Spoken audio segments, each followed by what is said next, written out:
Nasty Knuckles, the Hockey Outlaws podcast, with your hosts, Derek Nasty Settlemyre and former Philadelphia Flyer enforcer, Riley Cote, as they go behind the scenes with your favorite NHL players. This week's guest is longtime Philadelphia Flyers defenseman and media personality, CHRIS Derek. Time to face off.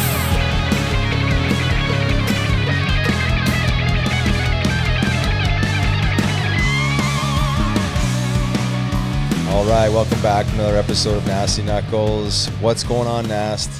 Not too much. What's up, Riggs? Not a whole lot. You know it. Got the home life, got the hockey life, and I'm enjoying the pod with you, brother. Yeah, man. It's awesome. Awesome guest this week. I'm excited. Excited about it. What do you got in the background there? A little Coker College? Some hoops? Oh, not a big deal. Just, actually, it's kind of embarrassing if you really look. It's so long ago. It kind of gives my age away. But, yeah, it was my sophomore year team picture. Yeah, I have something better coming up. I actually have one of my jerseys being framed. You know, because I really lit it up in college. You know, hoops there. May have scored. In college, I probably didn't even score 30 points total my whole career. Anyway. He wouldn't let me shoot, man. You got to run the offense. Nah, he'd let me shoot. I'm kidding. But, yeah, that's what it is. Team picture.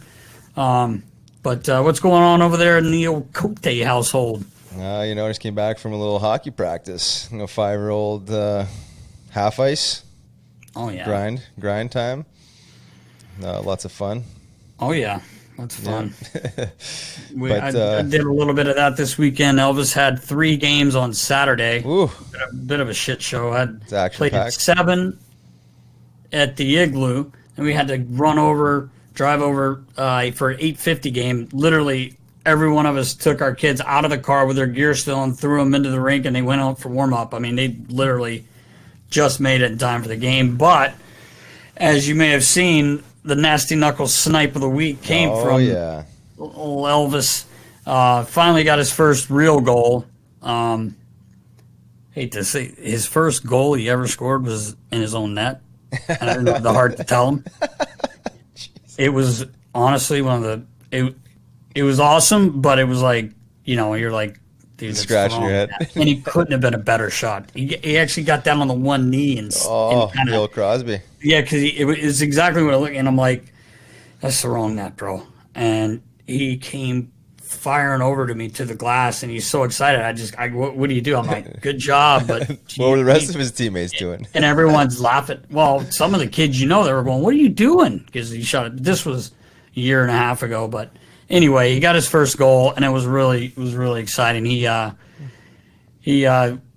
The one we posted was a shootout goal. It was a legit shootout goal. His other one was he actually got the puck around the blue line and he skated in and he shot it, scored. But it's not very good footage of it. But he gave the old Teemu Selanne, and his head coach was just going nuts. He's like, "How does he know that?" I'm like, "Because he watches everything to do with hockey. He knows all that stuff." But anyway, it was pretty exciting. Yeah, I guess so. Exciting. Well, he had a pretty awesome celly there too. The old Danny B, you know, the old ice grab, and I think he almost fell when he did it. But he was I think he was thinking Danny B. He was so excited he didn't know what to do, and he knew I was standing right there. So it was fun to see, man. It was I actually got way more excited than I thought I would when he scored. I was going to be excited, but I didn't think I'd be as excited as I was. It was awesome. No, that's great.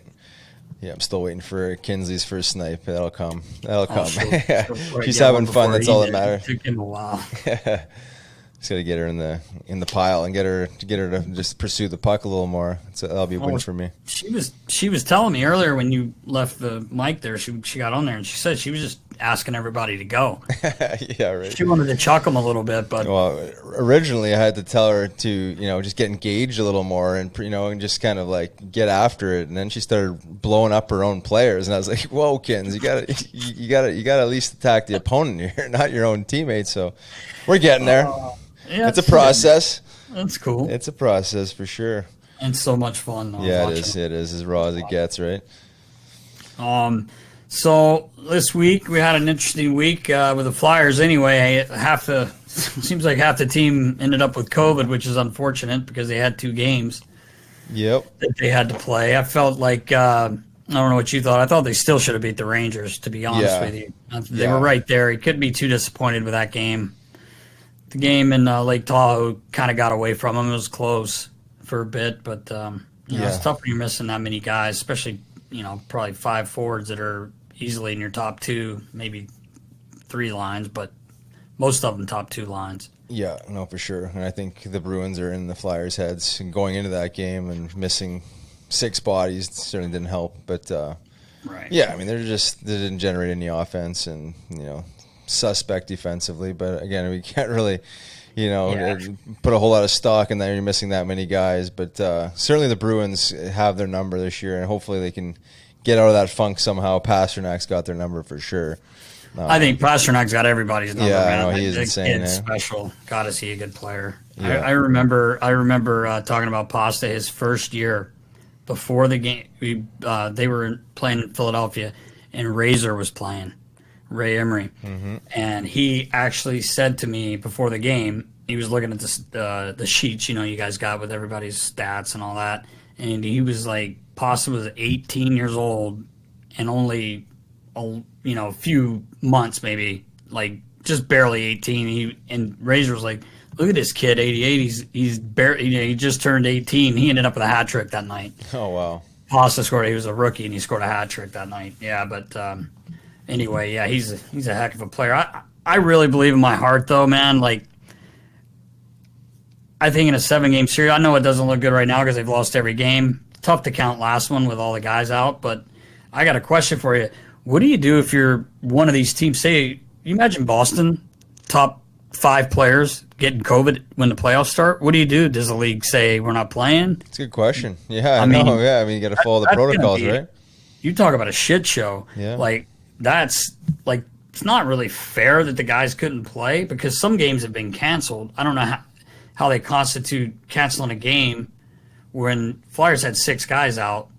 I mean, yeah. I don't know how that works. I don't Maybe know it was because it was the Lake Tahoe game, and they had all that stock invested into it, and they didn't want to cancel that. But yeah, well, I mean, even making them play the Rangers, though. Yeah, I know. We talked about that last week, right? I mean, they had an opportunity to maybe have some slide in there, but but what's the league? Hopefully, everybody, if they haven't got it, they're getting their shots, and they won't get it, so it won't affect the playoffs. Because that'd be a shame. It would be for a a shame. Team to, have guys get it. Like, could you imagine? Thank God this happened now to the Flyers, and instead of, right there for the playoff push, because these games we talked about before obviously didn't take a rocket science to figure it out. They're all important because there's not that many. That's it. So you don't want to lose too many, and I do feel bad for the guys because they're those guys are sick and out of the lineup, but it wasn't like they didn't try. It wasn't like they didn't show up to play. They played hard. Just tough when you're missing a lot of guys. Exactly. They started out the right way and got Harry there in the second, but I just, again, whatever, the lineup as it was, obviously missing some offensive guys, but it's kind of consistent that they kind of go hot and cold with putting up enough shots to win games, offensive chances, and part of that is the D looks a little hairy back there at times there too, but it's slowly but surely they get G back. Whoever, I'm sure there are a couple of guys that'll be following suit here the next day or two. I think that they're on their last day or two of their COVID quarantine, so hopefully they can get back and at them here tomorrow night and come up with a W and just get back in that win column. So yeah. But there has been a few filthy goals around the league. Always nice to see some highlights in between. Well, we talked about McDavid. I mean, he's insane. But what about Austin Matthews? I mean, this guy's on fire. I think he finally had his point streak broken last night, if I'm not mistaken. I think he was on a 16-gamer, and Calgary. And pretty sure Calgary ended up winning that game, and they shut him out. So he had a couple chances, though. I mean, that guy. Wow, God, is he scoring? It makes it look crazy. easy. It makes it look ridiculously easy. He does, the way he moves and shoots. It's I was telling a couple of my buddy, we had men's league on Sunday, and somehow, one of the guys was like, look how many goals he's got. I think he's leading the league. And they were talking about him. They're like, he's not very big. I'm like, dude, this kid's big. Like, he's not a little guy at all. Like, not, no. I remember I was fortunate enough to do the All-Star game in the 2017, his rookie year. And I don't know if we had played them yet, but he came into the room with it, and obviously for the skills and all that. And I did not know he was that big. Like, he's a big man. He's a good player, man. No doubt. All right, well, let's get on with our interview with our good friend CHRIS Therien, which is brought to you by DraftKings. It's not quite time for the madness that is college basketball in March, but that doesn't mean the fun has to wait. DraftKings Sportsbook, America's top-rated sportsbook app, is giving all new players the chance to cash $100. New customers can bet $1 on any team to hit a three-pointer in any basketball game this week, and if your team makes it rain, you cash $100. You better get on that, Riggs. That's right, all it takes is for one three-pointer being hit by your chosen team to turn $1 into $100. Sounds like a no-brainer. This slam dunk of an offer won't be around forever, so head to the App Store now, download the DraftKings Sportsbook, and get in on all of the action. If basketball isn't for you, DraftKings Sportsbook has daily odds in hockey, soccer, and so much more. DraftKings has paid out over $7 billion to its customers since 2012, so they know a thing or two about big paydays. Download the DraftKings Sportsbook app now and use promo code KNUCKLES to get your shot to turn $1 into $100 when you bet on any team to hit a three-pointer in any basketball game this week. That's promo code KNUCKLES for new customers to get a shot at 100 to 1 odds on any basketball team to hit a three-point shot. Only at DraftKings Sportsbook.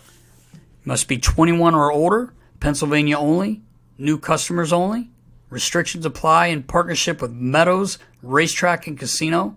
Winnings paid out in 4 $25 free bets. See DraftKings.com/sportsbook for details. Gambling problem? Call 1-800-GAMBLER. Welcome back to another episode of Nasty Knuckles. I'm Riley Cote. And I'm Derek Settlemyre. And this week we are so pleased to have a gentleman that played basically his entire career in the black and orange for the Philadelphia Flyers. Our good friend. Got a few nicknames, buddy. We got Bundy.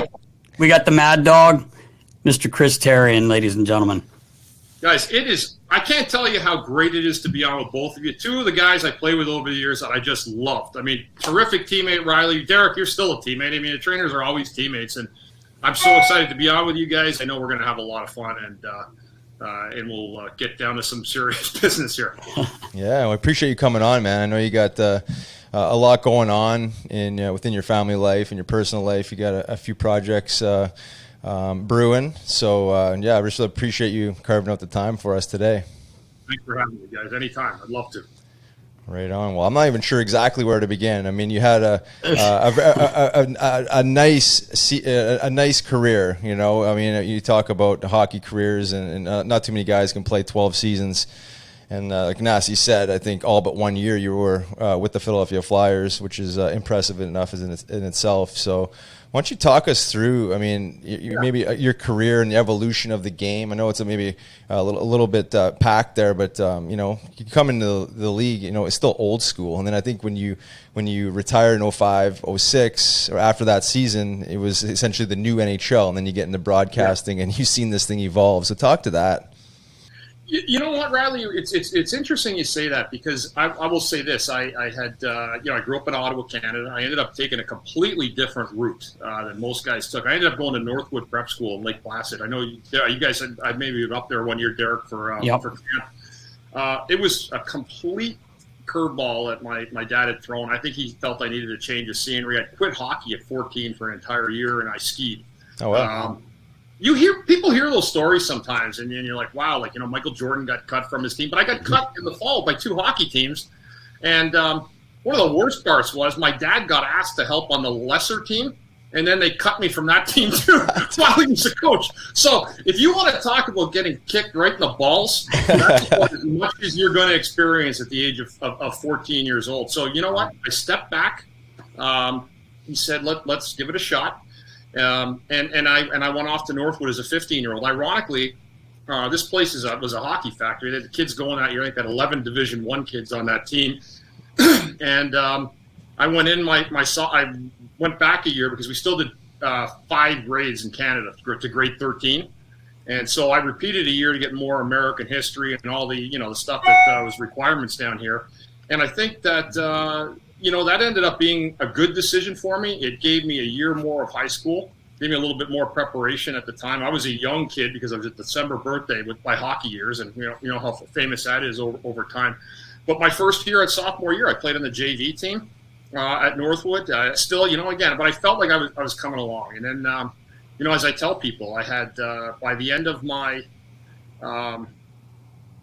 sophomore year, I was probably the best player on the JV team. And then walking into camp the next year as a 16-year-old, I was probably the best player in the fall on the varsity team. Everything just kind of snapped into place. I grew like 6 inches. No one of my parents are not people that you'd look at and say, oh, they're giant people, and that's why Chris is 6'5", or 250 or whatever. But that's not really the case. They're not big people, and I grew like a weed, and I didn't lose any quickness or coordination through it. Went off from there to Providence College. I had a number of scholarships. I was always the American college route. My dad was always a believer in playing in the American college route. He went to St. Lawrence himself. He played for St. Mike's in Toronto in the golden days of hockey, when they would have anybody up there, they had the 3 games in a day.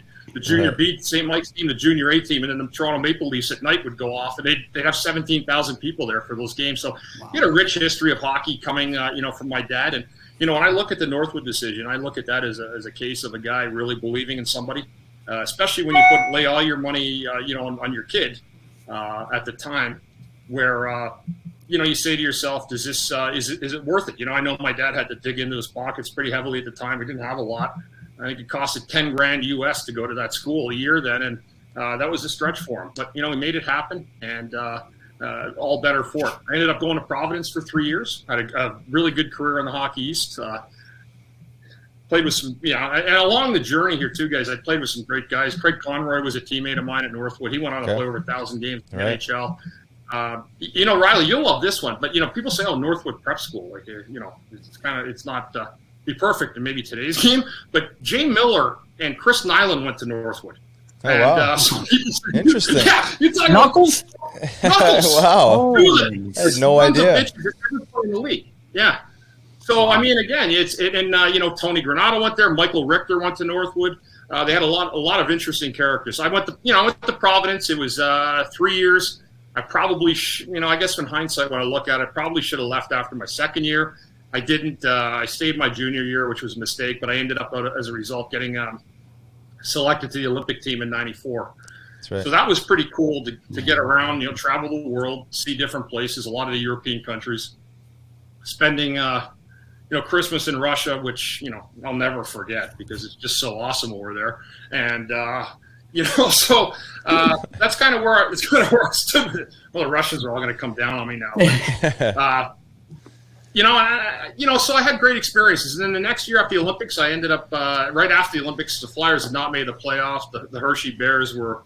I'd signed about 3 weeks after the Olympics, and the Hershey Bears had some games left in playoffs. So I went down there and played just a handful of games, and came into training camp in '94. The half year. That was my first year. We were. That's when we met. That's right. We had the half season there, and so I think you played about 36 games, maybe something like that in Hershey, and then came up every game. That year I played 48 games. Yeah. So again, it was like but I went back down to the minors after camp. Okay. And because it was a lot. That's what you meant, right? 35 games for the Phantom played that year because of the lockout. So, right. I'd made the team, and I think I said the Hockey News guy said, how's it feel? I said, well, it's a pretty shitty year, I guess, to make your NHL team. You get sent to the minors because of a work stoppage. So, but it all came together, and I got my first game in January of '95. And I guess what I could tell you is, I know you kind of mentioned, you said it, Riley, a little bit, the golden era of hockey. I came in here, and there were guys when I walked in that locker room that were already legends. All right. I'd seen guys over the years. Like, I look at a guy like Dave Brown. I mean, I know people see Brownie around. One of the toughest, most feared guys ever. Now he's on your team. Ron Hextall. Now, to be honest, when I saw Ron Hextall, I was a 1987 Canada Cup goalie, one of them. And here I was now playing with this guy. So all these things were really just unreal to me and surreal. Craig McTavish. Yeah, I mean, one of the great McTavish stories. I mean, he was in there. He won a cup the year before with the Rangers.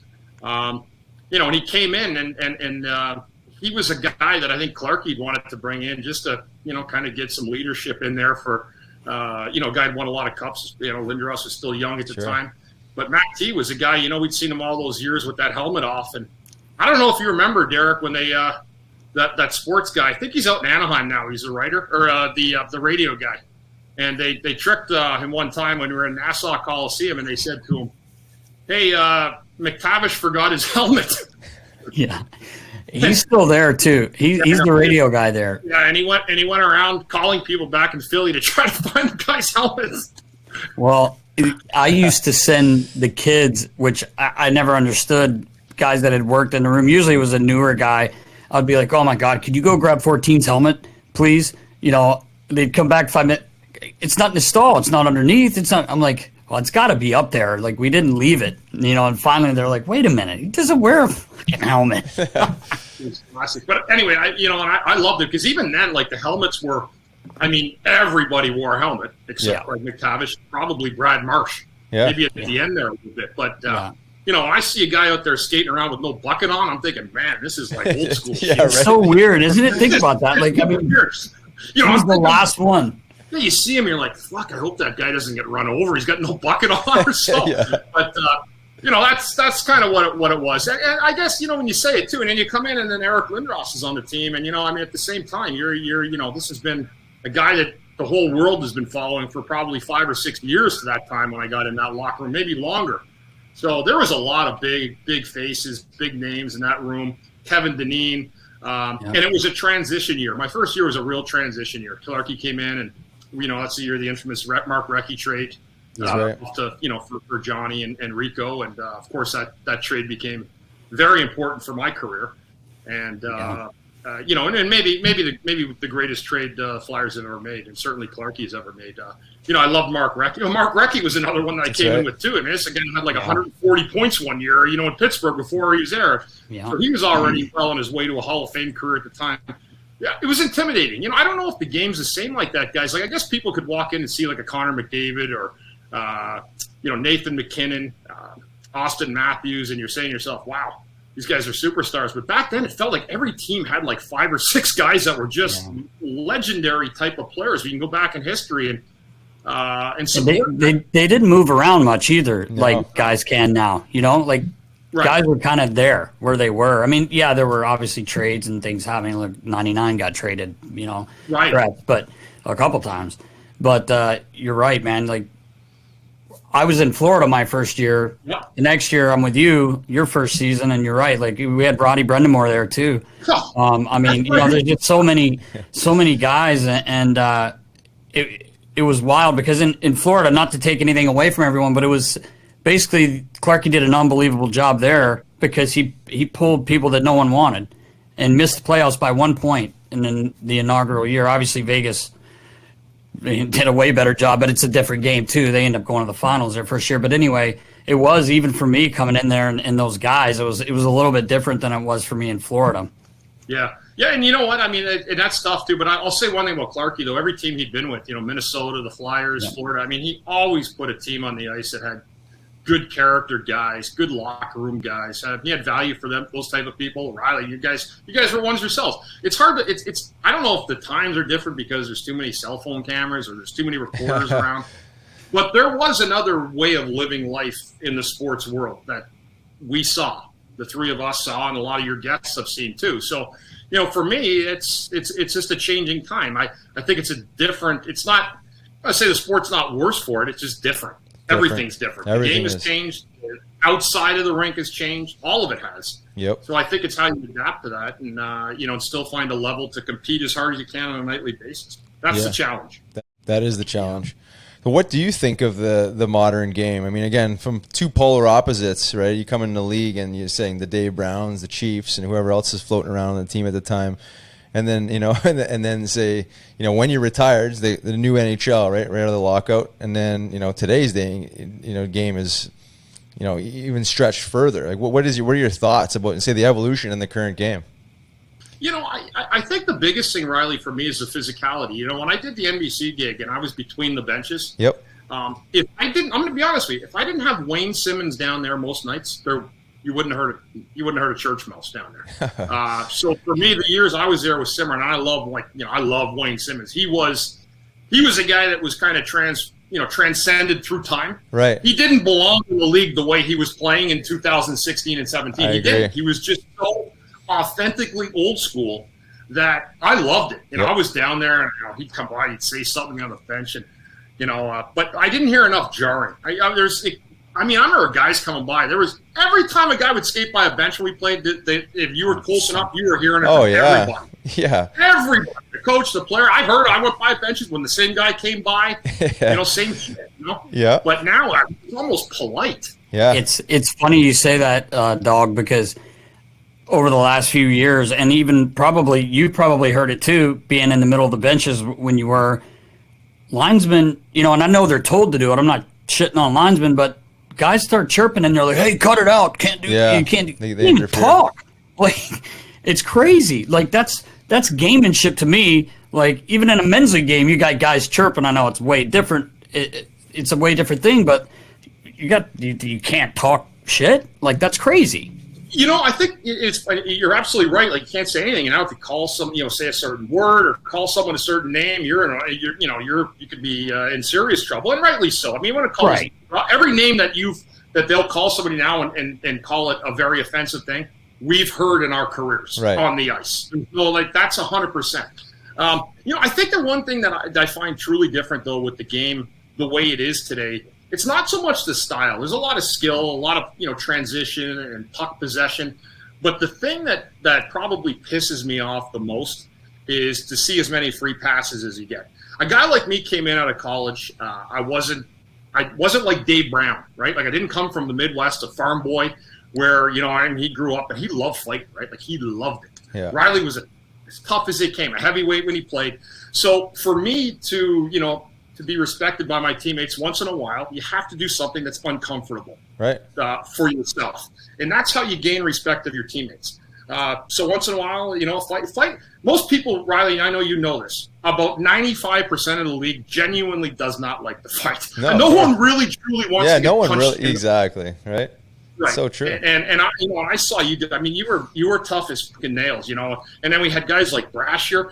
But that to me is the thing that I think is missing, where you got to look a guy in the eyes, and then with that kind of challenge, you're saying to yourself, you know what, I hope the guy sees me as a good teammate, because whenever you're able to come out of your comfort zone, I always feel that you're going to make better hay at the end of the day for your team, and I tried that. I don't see that accountability today. Yeah. And and again, I look back at Wayne Simmons. Some nights, all of a sudden, that guy would fight some nights. I don't even know why he was doing it some nights, but his knuckles were bleeding. He was just so tough, so old school. So I really, really, really appreciated seeing that. There were other guys too, Ronaldo's energized guy over there. There are always going to be guys. It's not like the whole league's gone soft. It hasn't. There's still some really competitive guys in the NHL. But I think it's the accountability as your teammate to suck guys out of their comfort zone more so. That happened in as you say, the pre-2005, 2006. Yeah, no, I agree, and I think there's a way we can bring both those worlds together, where it doesn't have to be like necessarily when you have 5 heavyweights on a team, and I just think there's a better version of today. Like you said, the accountability. I always go back to accountability because, to your exact point, it's just it breeds respect. And mutual respect for the opponent, mutual respect for your teammate, and then again for your own personal satisfaction. It does help with personal growth. Like you stood up for something bigger than you, or you know what I mean. It was whatever the situation was. But to me now, it's just whether you're just a skilled player or whatnot, you have the ability to hide behind the rules, and you can just go on special teams, and then you have the ability to just kind of avoid that confrontation where, like you said, like back in the day, it was like, you can't avoid that. You got to deal with it and we'll move on with the game, and I think that's a powerful it's a powerful energy. I mean, the energy of accountability is super, super powerful, and most people don't understand it. But I think now there's more cheap shots, there's more injuries. I understand the guys are going faster than ever, and they're bigger and stronger, more explosive. But you got to be able to defend and protect your players to some degree. I get it. It's not Broad Street Bullies, but there's got to be a little bit more of a hybridized version of that. Do you agree? Or I don't think there's any single guy that played a lot of minutes at a position, whether it's a top pair defenseman or Johnny Leclerc or Michael Renner, anybody, those level guys that would play big minutes or your power play guys, that wouldn't tell you the job that you did, or Brownie or any of the other tough guys I played with here over the years. Derek, you've seen a million of them through years. They're always the best guy on the team, always. And they're the guys that I appreciated the most for what they did. That's a brutal job. It really is. And I felt every time, that something happened. You got to be there for your teammates. That's the one reason why I think a fight's a good thing if you're going in to defend a teammate. Right. I tell my kids that my girls are basketball players. My son's a 14-year-old hockey player. I said, you know what? I don't care about all the skill. It's great to have it. Just compete. Compete as hard as you can. And when you get that opportunity for 2 hours, go out and play your ass off. Have fun, but compete. And it's always better like that than just going through the motions. And guys, I'm not gonna lie. Far too many nights I see too many teams and games, especially through this pandemic, just going through the motions to not get hurt, to play, safe. It's okay to get run over sometimes, to lay a good clean check. I don't think we're all gonna go crazy, but someone get hit now and it's all like everyone goes nuts. It's like, oh my God, he hit him. Yep. Yeah.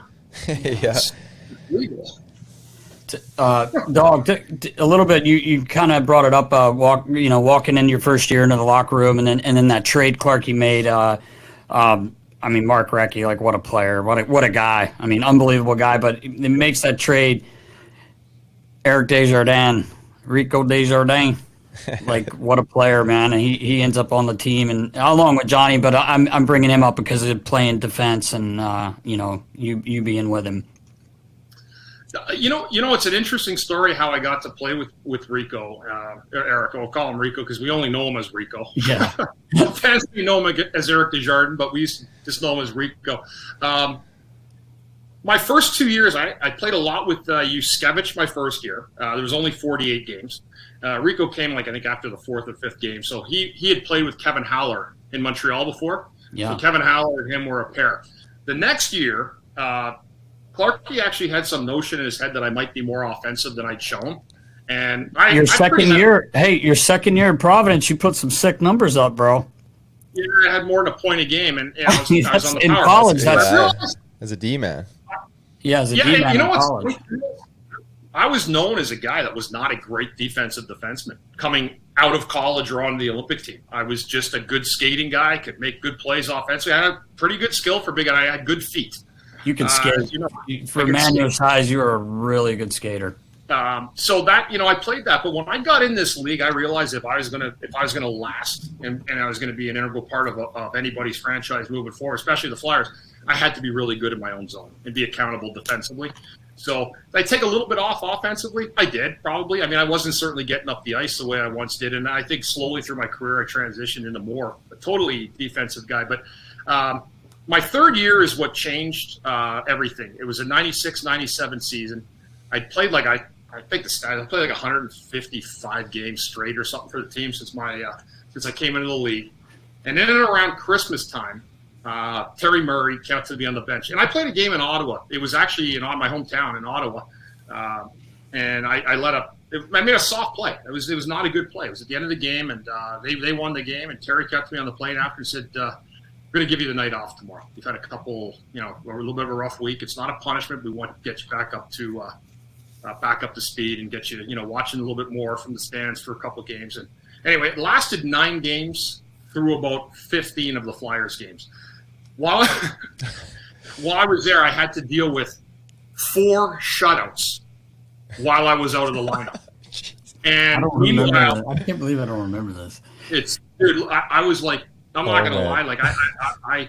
They bagged me so hard. Brownie, who's now an assistant coach, and Keith Acton was an assistant. I looked at them in the middle, they were skating me so hard after practice. I said, "Boys, I'm going to crap myself." And I had to run back into the locker room, and I surely almost did. That's what they were doing to me. But what happened is that my attitude is as bad as I felt. at the time about where my career was. My dad was like, what's going on? I said, I don't know.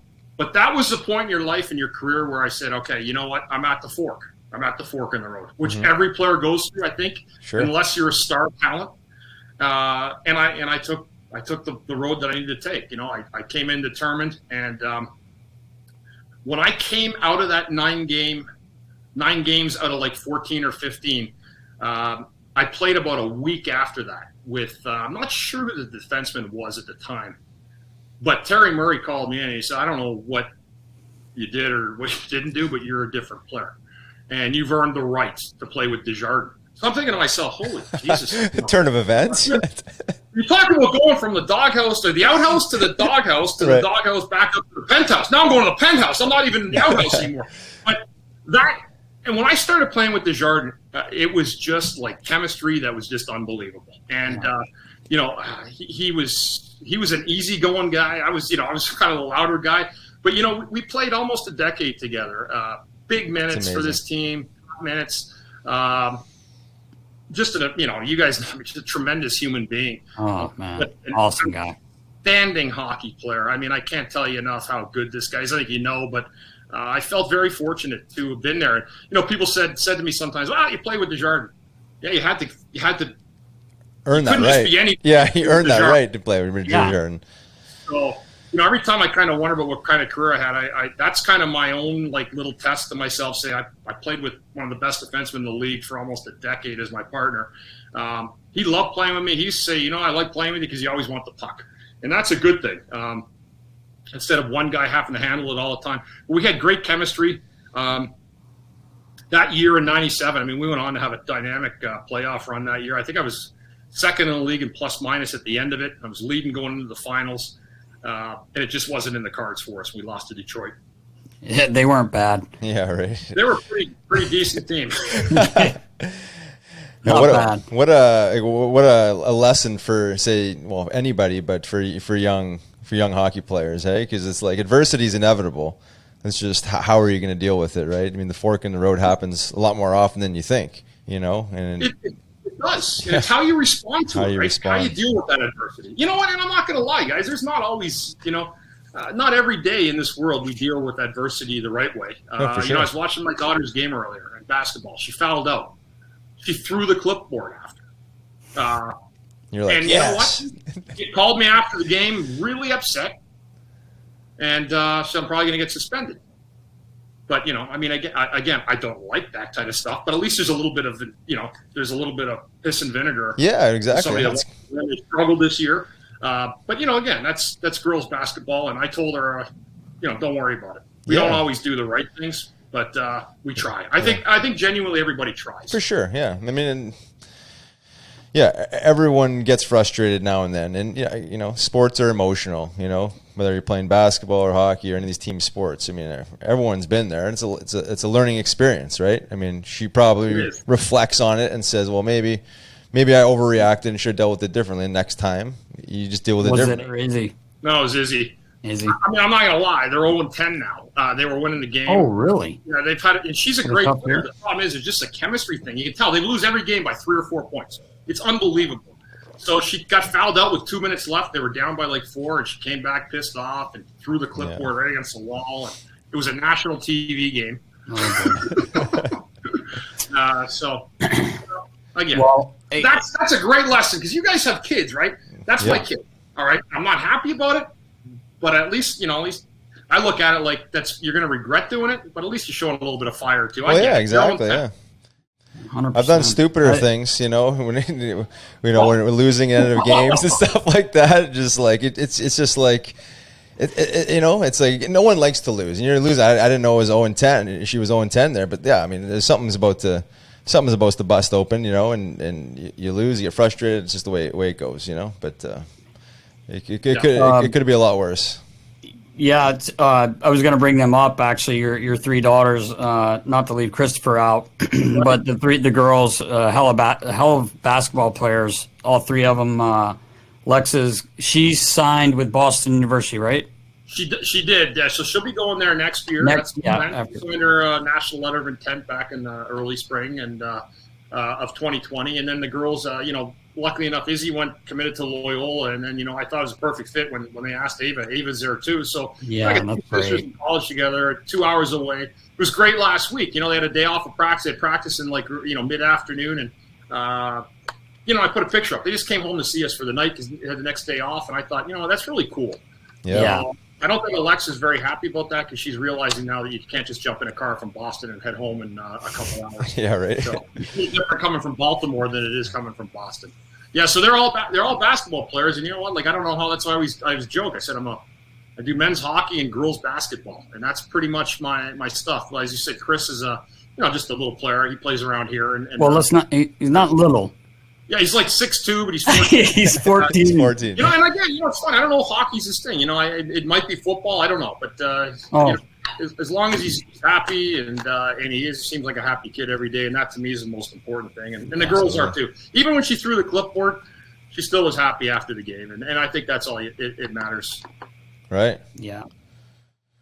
So I was going to ask you, Bundy. I know you've dealt with some substance abuse issues, and I wanted to say as we jump into that conversation, observing the culture of hockey off the ice, back in your era, and then the culture of hockey now. I mean, I've noticed that it's evolved quite a bit, and in saying that, like you go from a culture is just around absolute drinking and beers after games every time, and I don't think there's anything necessarily wrong with that, but I think it has obviously bred a ton of substance abuse issues. But I think like the modern player is a lot more mindful than maybe we were back in the day as far as how we self-medicate or how we manage the daily grind of life and sports and recovery. And you want to talk to that because I know you've had some struggles with that, but in saying that you've turned your life around and you're doing some amazing things.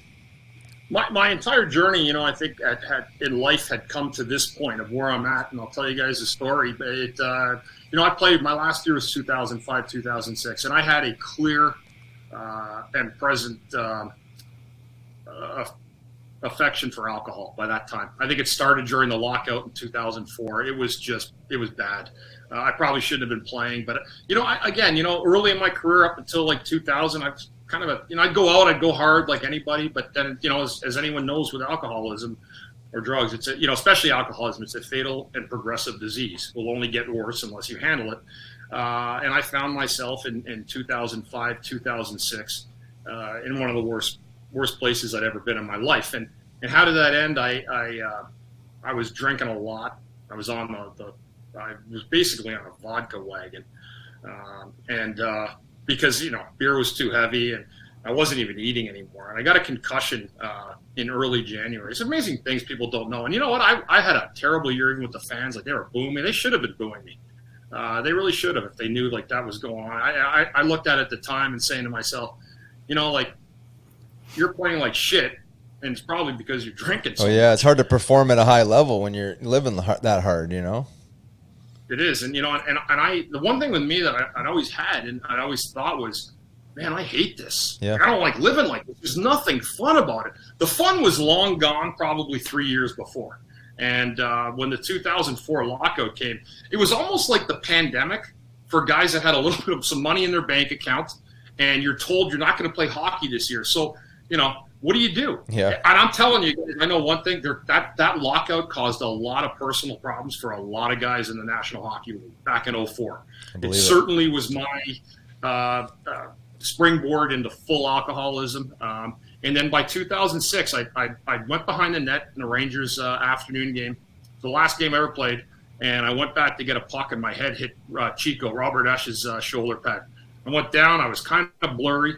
And I went back. I was sick as a dog for like a week, an entire week. I had clearly had a concussion.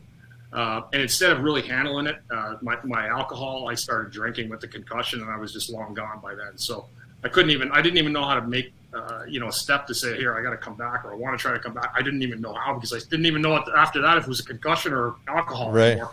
I suspect a little bit of both, so that's where I was at. And then, to get the real cherry on top was, in June of 2006, my only sibling, who at the time, I'll be honest with you, wanted me more than anything to get help and get sober.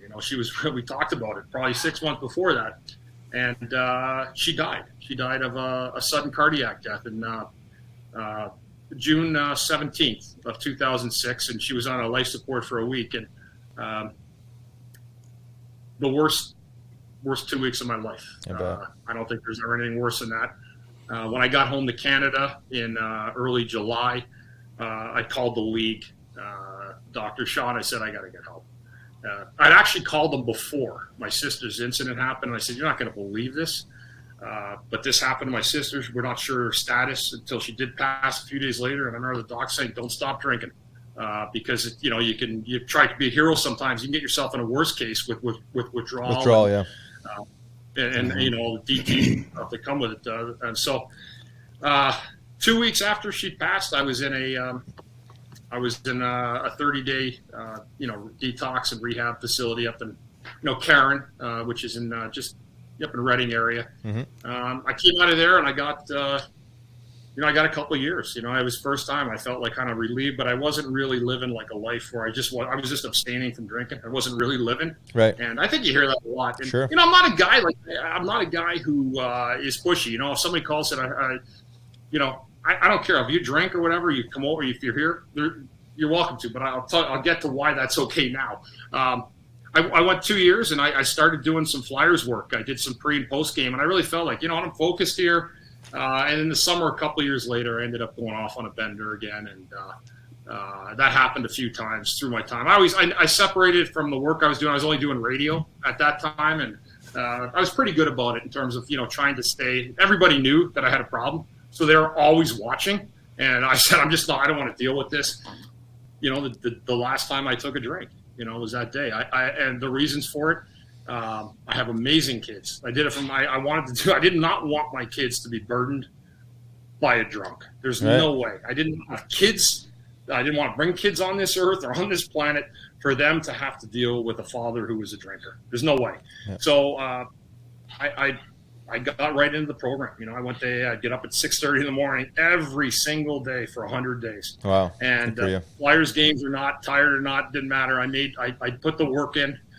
And that culminated to 10 years, and the rewards are some of the things we've already talked about for it. My three daughters, they love their daddy. That's what you want. You all want the same thing. Derek, you got daughters in your 20s. Riley, you got younger ones, but that's what you want. You want your kids. I think I'd lost so much self-respect for myself. I had so much animosity towards me, so much hatred, and I felt like I failed people.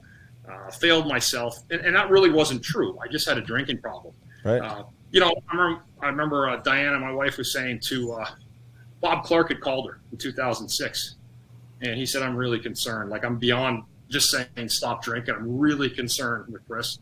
And he said to her, he goes, "Would you treat him any differently if he had cancer?" Because that's really what you end up dealing with addiction. Is an ailment, and you get a chance to right that wrong, or not. I don't call it a wrong. It's a disease. Yeah. And it's a family disease, and I feel truly blessed that I got 10 years. So what did I do with it? Well, after the hockey situation changed this year, for the last 3 years, I think, Derek, you knew this, I've been trying to open a facility in Philadelphia, and it had to be in Philadelphia. It was never going to happen anywhere else. As my give back to the Delaware Valley. I think this is the most important thing I've ever done. I'm now the owner at Limitless Recovery Center in Fishtown. We are an aftercare, so we can hold up to as many as 50, 60 people in the facility. We're getting a new building right now. I had a friend come in, and we got it together. We retained the former employee that kind of ran the business. So, when I get a call now, this is really important to me. I get a chance now to stretch my arm out and let people know it's okay. I've been to hell. I've been back from hell. And I'm telling you, there's a better life ahead of you. You don't ever have to feel like that again. And that's the message I'm trying to get out to people in this area. Whether it's mental health, addiction, gambling, there's a lot of things. People that have little different quirks and things that maybe works, maybe doesn't work. But for me, at Limitless, if somebody calls me and says, "Hey, I've been on a bender and I need to be detoxed," because we're an aftercare facility, we will get you to a detox. We'll get you to the rehab, and then if you're close enough inside the city, we'll get you to us for aftercare at Limitless. And that's really the best feeling for me. is to, again, to be able to help that person, because I suffered for that 2 years, guys. Like it was as bad as it was, and as bad as it could possibly be for me. So, I consider myself in many ways a miracle. I really do. 100%. People don't say it because people survive cancer, but I'll tell you the rehab story. When I checked into Karen, I mean, that tells you how sick I was. When I went into Karen, I had blown. They give you the breathalyzer, and Dr. Shaw from the league was on with them with the admissions at Karen, and I blew a .63. Wow. They're like, so the guy, the lady's like kind of looking at me like, why are you standing? She goes, can you hold on a sec, sir? Sorry. She goes, she goes back, gets the phone, brings Dr. Shaw back onto the phone. I hear him on the speaker. She goes, this is what your client was at. He goes, yeah, I know, I'm not surprised. To get another machine and just do it again. Blew in it again, exact same number. Wow. So, again, to get to that kind of level of, they say when people get to a .35, you're just dead. I was at a .63, and they said that's the highest level of alcoholism, highest blood level of alcoholism they'd had in 50 years. Wow. Since they were open. That's insane. Crazy. And I was, I was talking like I am with you right now. Functioning completely. Like if a cop pulled me over and they had like an instant breathalyzer, like you're stick in your mouth and blow, he'd be like, must be something wrong. Go ahead. Yeah.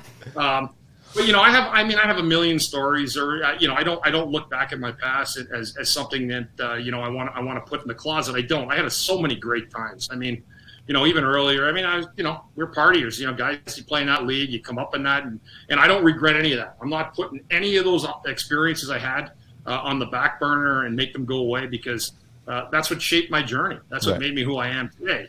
So. I do consider, I said, playing in the NHL and in a city like Philadelphia, like the last 12 years in a city like this, I've seen a lot of guys come close. It's tough, man. The fans are tough on you when you're not playing well. And there's times I didn't deserve, but I also see people say, oh, you got booed one night. Yeah, but I also got like a standing ovation every time I ran Yager through the boards or some other good player. So, I love Philadelphia sports. I'm an Eagles season ticket holder, and I certainly appreciate it. But my biggest accomplishment is certainly now limitless recovery, because I think that, as I said before to people, this is more important for me than any other hockey game in the world could ever be. You're dealing with lives, and I know just from my experience how positive it's been for me and the people around me. I forged better friendships. I'm not an asshole anymore. I am sometimes, but you know what I mean. I just leave it. Nothing much has changed, right? You guys, Derek, can you remember me as a guy? Yeah. You see me the last 10 years. I mean, I'm still the same voice. I mean, nothing much has changed. I just don't drink anymore. Yeah. One of the things, Bundy, I was gonna say is, when you stopped, when you had stopped drinking and everything, it's got to be tough. I don't know what, I can't pretend, but you gained a lot of weight, and then, man, did you work your ass off and lose it. I remember you telling me, like, I kept seeing, I saw you obviously all the time. I'd be like, holy shit, man, did you lose weight? It's hard when you see someone every day, but I was noticing every week. I'm like, did you lose more weight? Yeah. And all of a sudden, next thing you know, you'd lost, So however much it was, 70 pounds, 80 pounds, something. My first year of TV, I came back one day and I looked at myself in the mirror near the end of the year. I said, oh, my God. And what happens is when you stop drinking, you go on a sugar belt, right? Right. You start eating, you're replacing a lot of your sugars and stuff. And I put weight on. I mean, I could eat. I was drinking like 12 sodas a day sometimes. That's not uncommon. You'll hear a lot of addicts say how much they go after the sugar. But I had enough. And that was kind of the 5-year mark of my sobriety. And I said, you know what? It's time to change how you look now. So I started crawling and then walking and then running. And I ended up going from 325 to, this is kind of sick, to 207. Wow. Which, I mean, I looked like, if you threw me out of a tree, I would have like floated down. But again, that's just the radical. And I think that probably describes a hockey player, guys, probably better than anybody, right? There's like it's either all in or, the motor goes off. Yep. And I think that was another probably, storyline of my existence. I went from that. But when I went into camp that year, I think I'd lost at the time 92 pounds.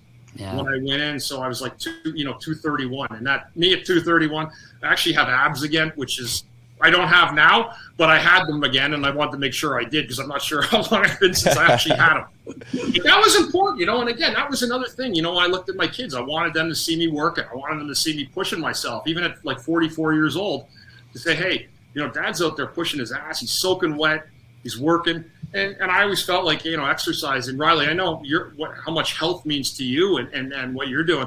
I just felt like it was a great example to lead my kids, just let them see me work, and they'll never forget that. I know I used to remember my dad used to run when I was a kid. I still remember that now. It was still something that was impactful on me, and I ended up being, a runner, I think, because of my dad. Yeah.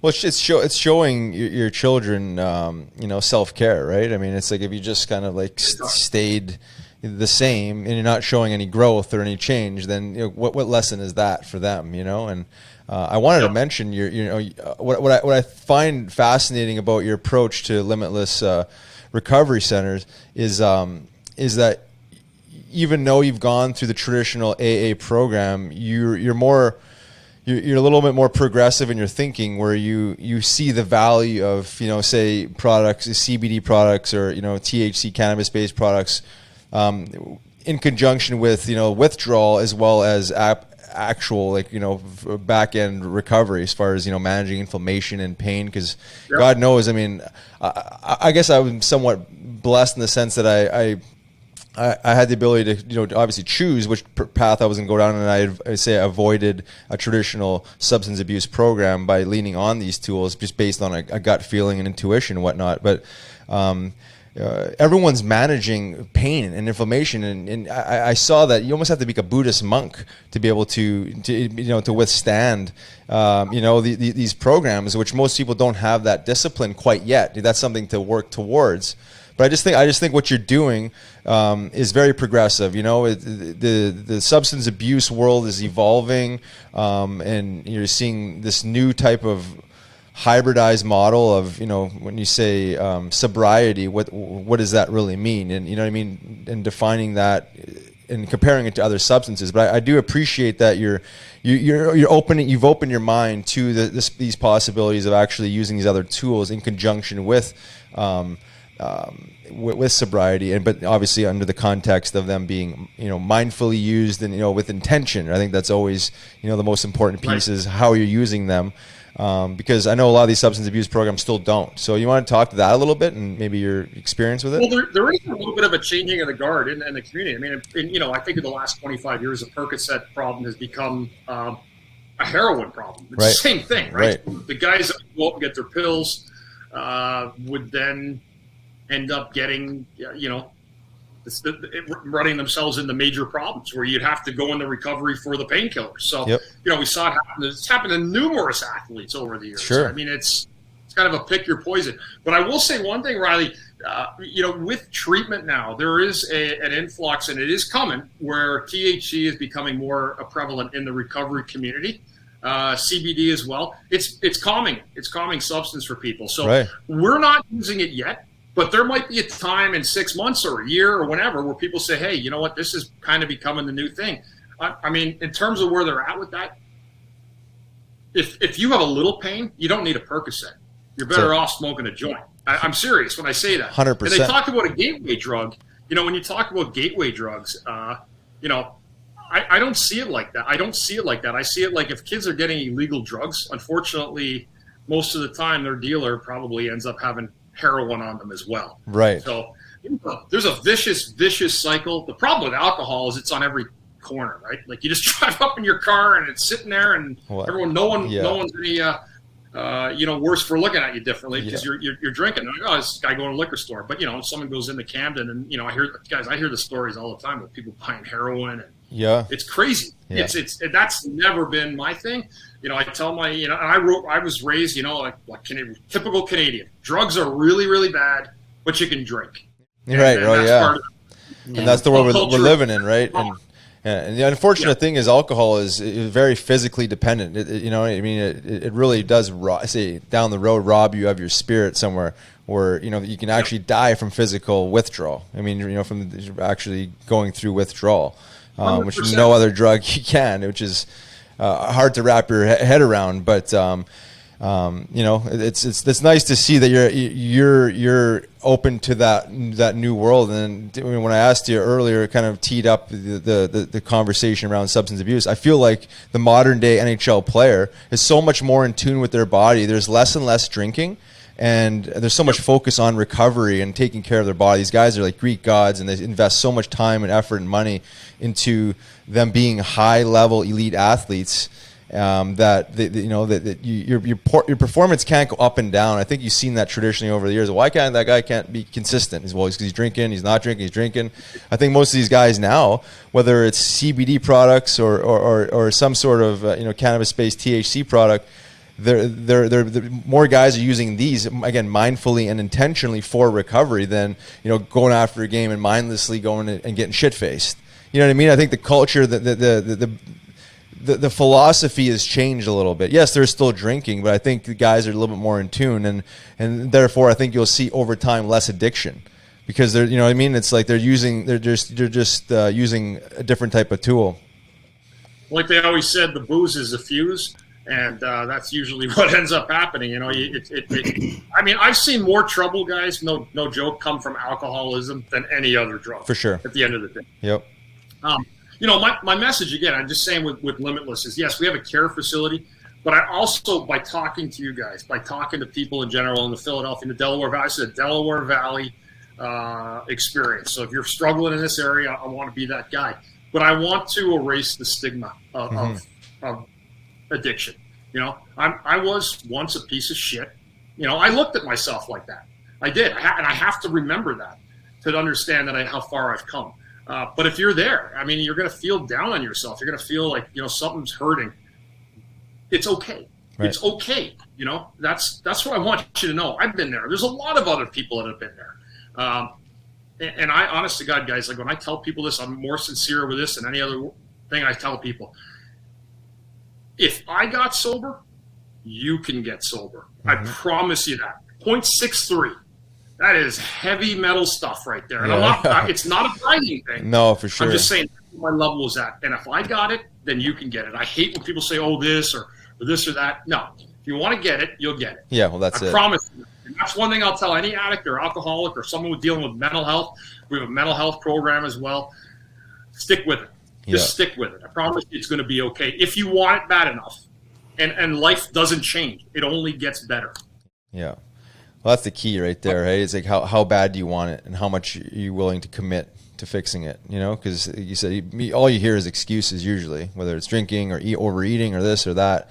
But at some point you gotta acknowledge you got a problem and make a choice, whether you're going to choose to live or, essentially die, unfortunately. But I like what you're doing with the mental health stuff because obviously substance abuse, it runs parallel to mental health, right? I mean, there's a lack of self-love or however you want to spin it. You know what I mean? There's not enough nourishing that. And then you're self-medicating with this and but I think prevention, the really actually providing positive resources. We talked about this offline, having people engage in, more positive daily behaviors, whether it's, yoga, mindful movement, just kind of getting them away from these, maybe these negative behaviors. And then, again, going back to the THC and CBD, it's at the end of the day, I think it's about drug diversion. We're trying to get people out of the thinking that we have to lean on that to manage our physical or emotional pain. It's like, you know what I mean? It's like everyone's got pain and some sort of trauma. You know what I mean? I think we're all somewhat traumatized in some way, shape, or form. But how do you manage that? And I think it's like you're dealing with the aftercare. But then I think you're also focusing on like the prevention too. It's like, you're having these honest conversations of how do we raise mentally well children? You know what I mean? How do we change this paradigm? Because if we just keep going with it, we're just going to have more and more rehab facilities. You know what I mean? That's not the solution. You have to have them. But it's like getting ahead of it. That's the fine line, right? Yep. Is how do you keep your kids safe? How do you keep them away from these issues that people are dealing with? And I mean, the last year, I'm going to tell you guys, the numbers are staggering in the last year with the rise of, just alcohol alone. Because it's an easier thing. I mean, it's a necessary business. It has to stay open. But again, for kids, that's the biggest thing. I always tell them, like, you do what you want. You can do whatever you want. It's your right to experience life and to go through it. But again, I always tell kids, be careful. Just be careful out there. It's really funny too when you talk about a drug like heroin. Like 25 years ago, people used to say, well, heroin was actually heroin at one time. Right. Now there's got stuff mixed in it now. Fentanyl and whatever else. Yeah. Oh, I know. You could die like on the spot. Yeah. So, you got guys going around with Narcan or, the poor cops that are doing this stuff. And I've seen it. Like I've seen it down the streets. It's hardcore. And it's nothing crushes me more than when I hear a story about a youth or a kid a high school kid that died of an overdose. It's terrible. It's the absolute worst because my own journey was all about my kids and their happiness and them succeeding. So when I see that, I know that devastation that those parents are going to go through, and it's sad. Unfortunately, it's an epidemic. It is addiction, especially with drugs and alcohol.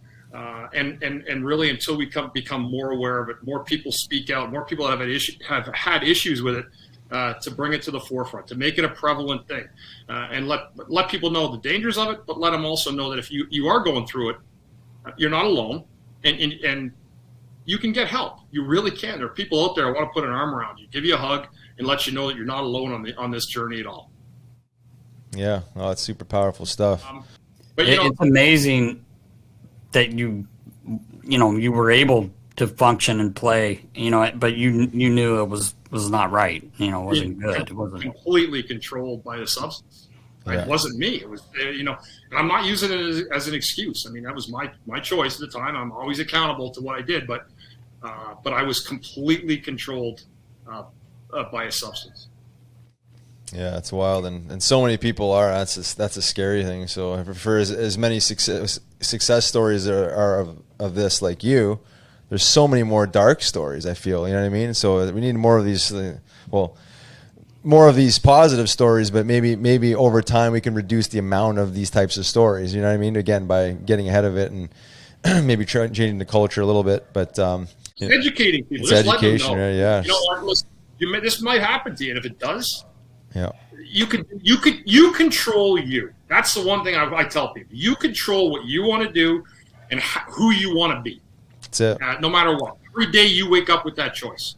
And I chose to be a better person, a better father, a better friend, a better everything to every other person. And people always say, well, watch the miracles happen. And I've been given nothing but gifts since I've done this. And when I'm able to help another person talk, reach out to them, that to me is the greatest gift that I can have. Is just to let them know, like, what, I've been there, man, and I got your back. And I think that's really the part of this journey that I'm about to embark on. That is the most meaningful thing to me in my life. I take those things I had. I mean, a lot of great parties. There's a lot of funny stories too, but there's a lot of things that kind of kicked me over the years, and I don't regret anything anymore. I don't have it because I was able to change that, and that's the biggest thing. If you can control who you are and be happy in your own skin every day, no matter what, then nothing else matters. Nothing else in the world matters at all.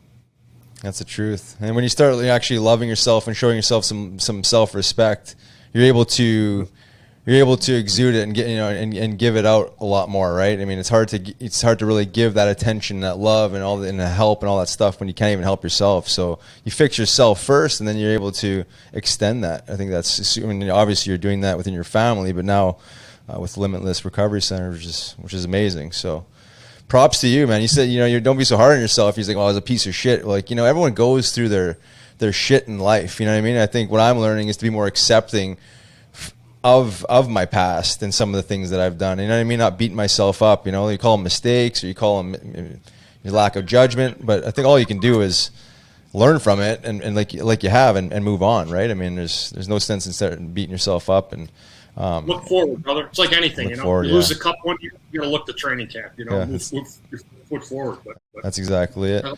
My partner said the other day to me, he goes, it's funny. As much as people hate or rage or get angry at things, it's as easy to love that hard as well.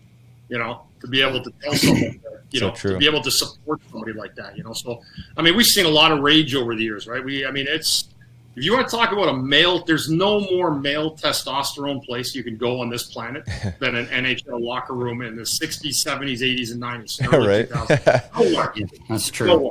And you guys saw it.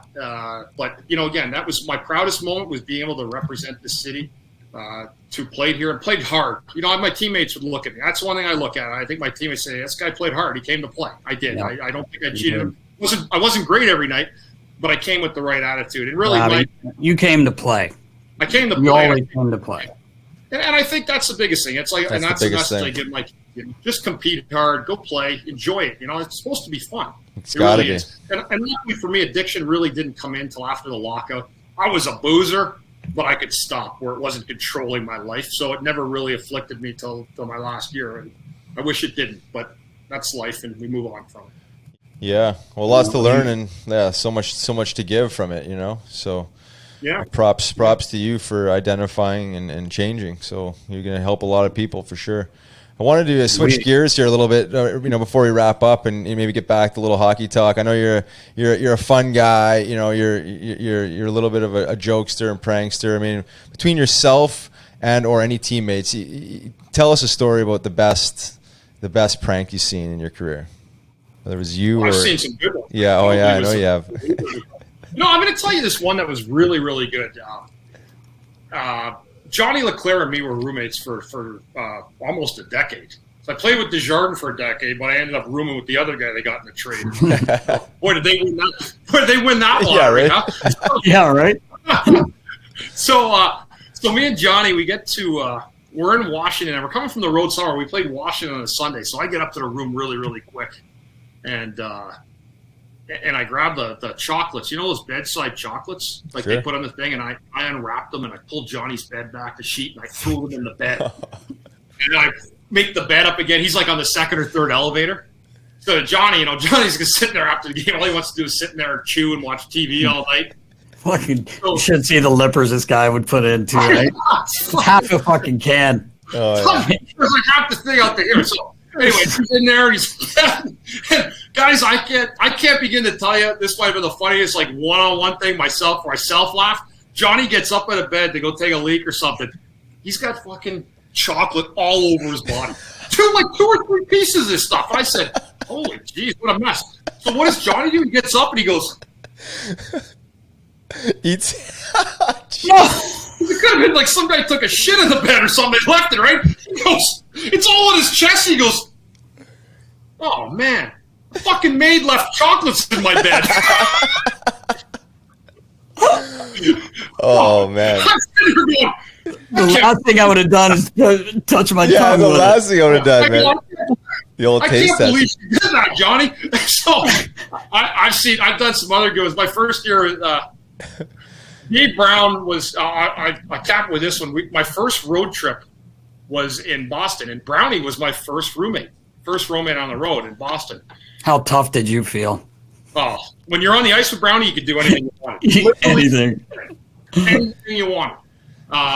So he gets in the room, and I put he goes, I'll get this bed. I'm like, yeah, whatever you want. Yeah, sure. Okay, yes, sir. Right? So he goes, I got a couple of rules. Right now, this is the part with Brown. He's got that, kind of like high voice when he wants. I'm going to tell you something right now, all right? There's no fucking in this room, ever. And I'm like, what the hell? I go, okay. He goes, I've seen shit jump from one bed to another and back and forth all over these rooms. He goes, so it ain't happening because I ain't bringing shit home to my wife. You got it. Fair enough. Okay. You got it, brother. Copy that. Go ahead, sorry. No, we've had a lot of good stories. I mean, I also had Brownie one time. We got up for a morning skate one day, and I turned the shower on. I showered, got dressed really quick, and turned it back on and left the room. So he still thought I was in there. He came down like crazy. I hope he's in a good mood today. Yeah, right. Oh my God. Quick story about the Brown dog there. Dave Brown. My dad told me when he first got called up for his first game with the Flyers way back. Bob McCammon was the coach. Yeah. And Brownie hadn't seen the ice yet, but he's chirping, and like you said, if you have never been in front of Dave Brown, this man is massive. His arms are so long. He's just a big human and the nicest guy in the world too. I mean, God, I love that man. I've known him since I was a little kid, but my dad said one of the best things ever. He's on the bench and he's kind of chirping, but he hasn't gotten out there yet. So someone comes and lines up, for a face-off, and he goes, "Hey man, if I ever get out there, I'm gonna fucking kill you." And everybody turns around and looks at Bob McCammon, and he goes, "Brownie, get out there." He had a high voice too. "Brownie, get out there." And the guys are like, "Yes." And I guess he just, unbelievable fight. I don't even know who he fought, but my dad tells me that story. I always laugh. "If I ever get out there, I'm gonna kill you." But one guy I remember, Carl Dykhouse. So Diker, was with us that year, the first year, and he was a great guy. You guys, it was comical. And Peter Swoboda would always jump in. He was kind of going to get you too, playing jokes and everything. But but one of the things I'll never forget, and I would be surprised if you don't remember. We took it. We were playing really well. You guys were playing really well, and we took. They decided to take the team. We played in Washington like on a Wednesday, and we didn't play again until Monday. So they took us to Hilton Head. Yeah. Okay. Remember, I know. So one thing leads to another. I'm just on the beach with Chris and Carl Dykhouse, and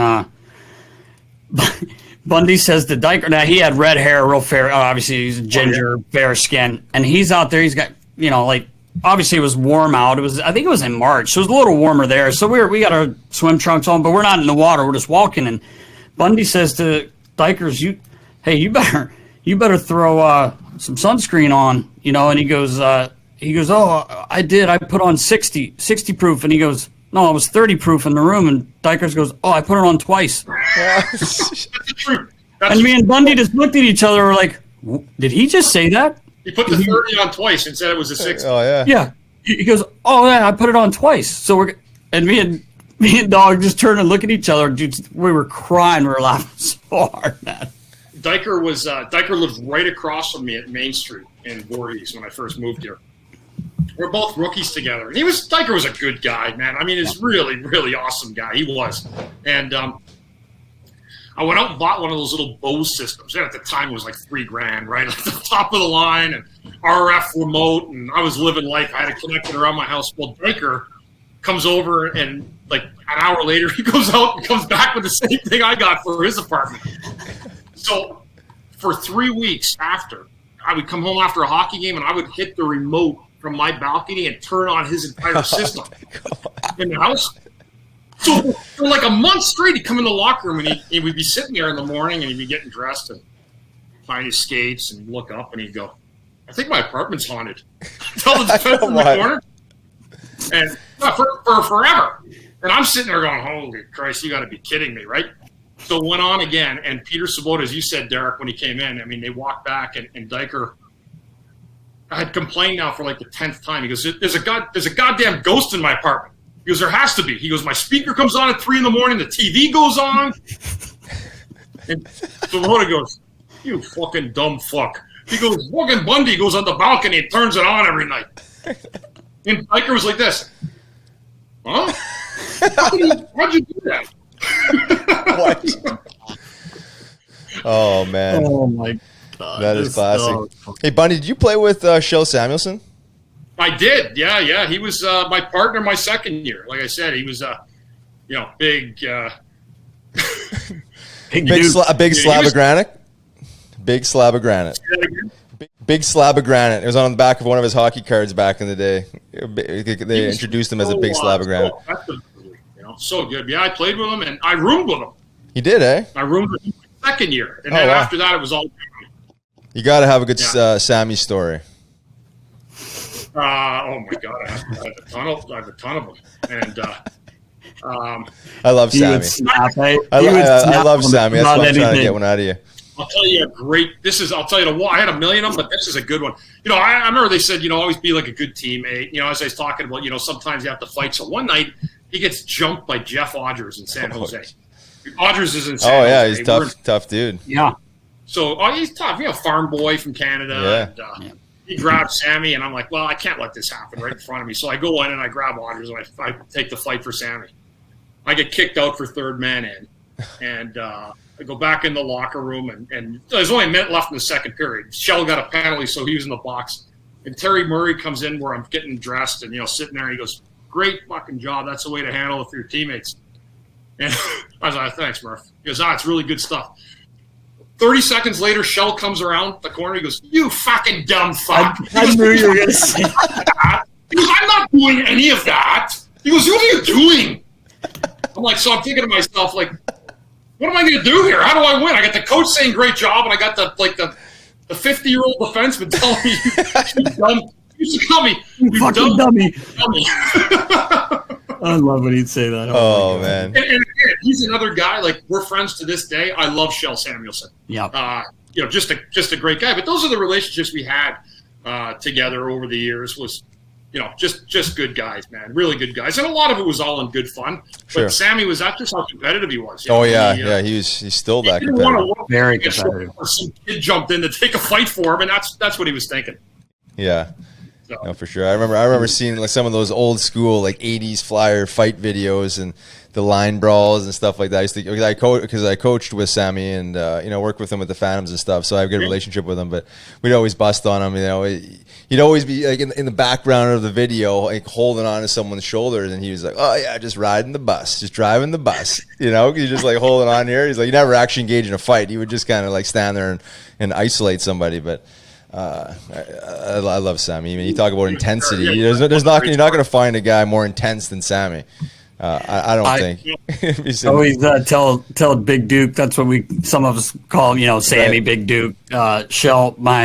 That first year we were in. It may have been before that trip. Actually, it just happened to be in Washington, and I was sharpening some skates, which I had gone to the school to learn during the lockout.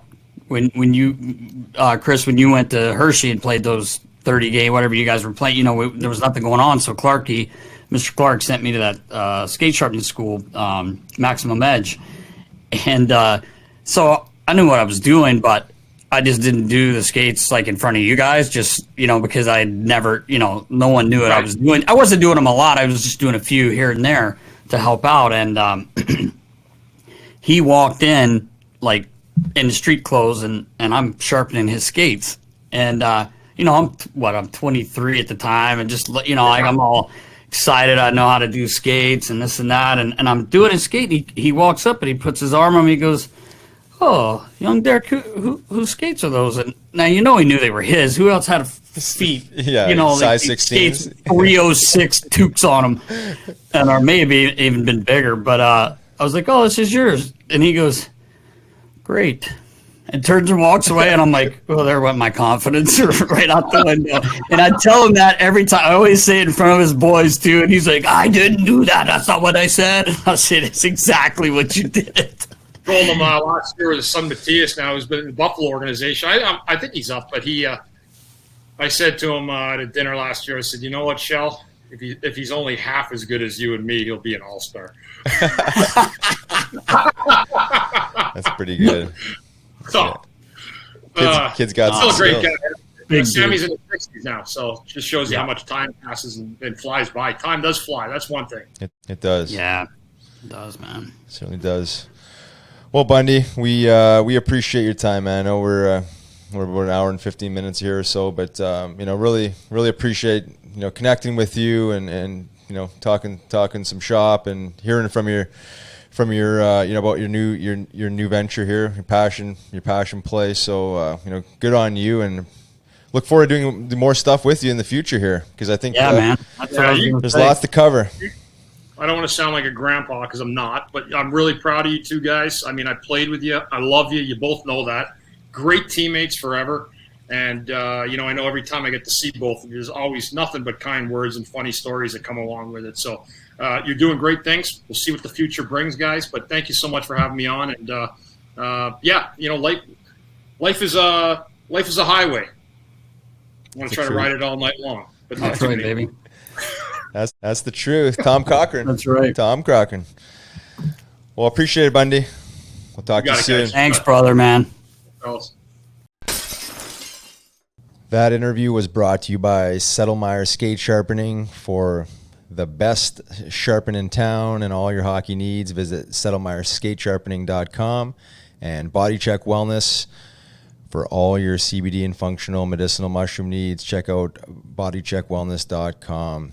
Want to say an awesome and big thanks to CHRIS Derien for hopping on Nasty Knuckles and sharing parts of his story and some stories and announcing his new recovery center, Limitless. So I appreciate you coming on there, Bundy.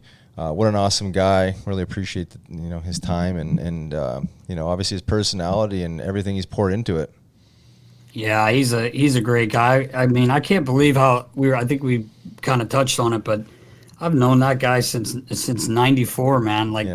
Long time, man. We've been buddies a long time, and you see him and you just think of he's a flyer. He was here forever. Even obviously post career, he only left here one time to play in Dallas, like we kind of touched on there. But he was awesome, man. He was such a funny, witty guy.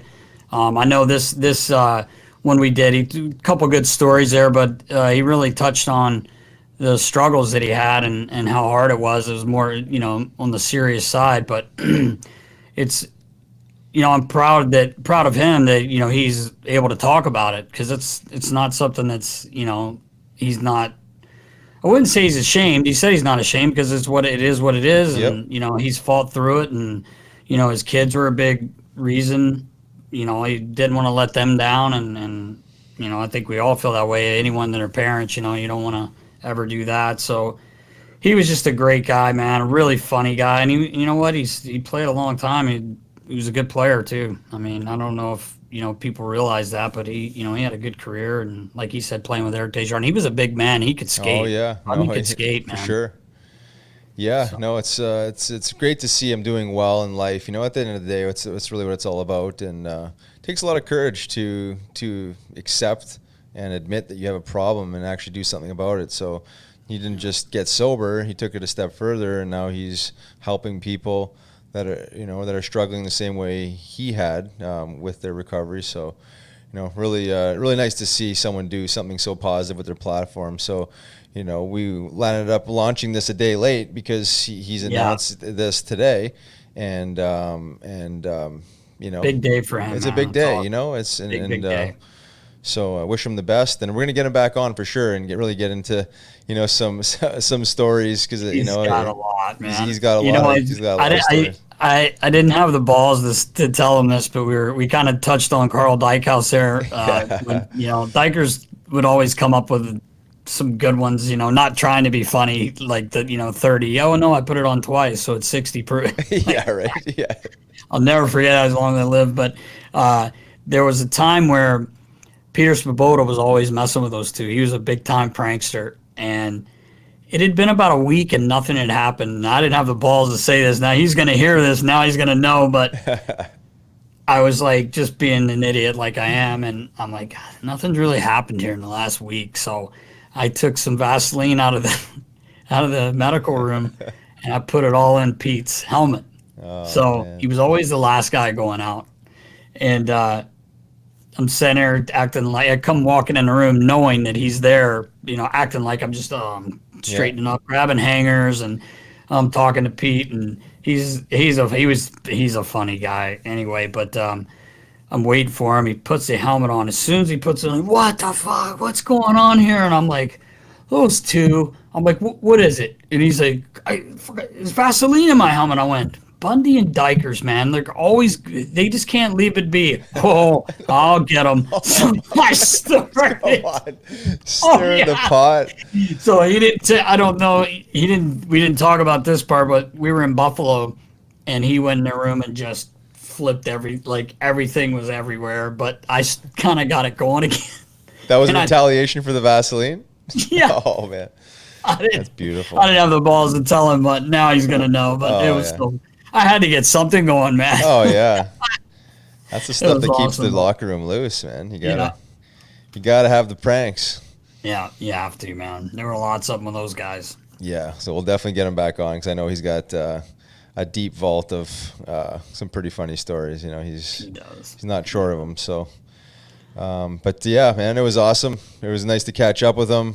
Appreciate him carving out the time, and again announcing his newest venture on the Nasty Knuckles podcast. So that pretty much wraps up episode 11 of Nasty Knuckles. Be sure to tune in next week, and we have a big timer next week. Yeah, we do. As they all are. But you guys will be pleasantly surprised and happy to hear from them. So be sure to tune in. Have a great week. And stay safe, knuckleheads. See you, knuckleheads.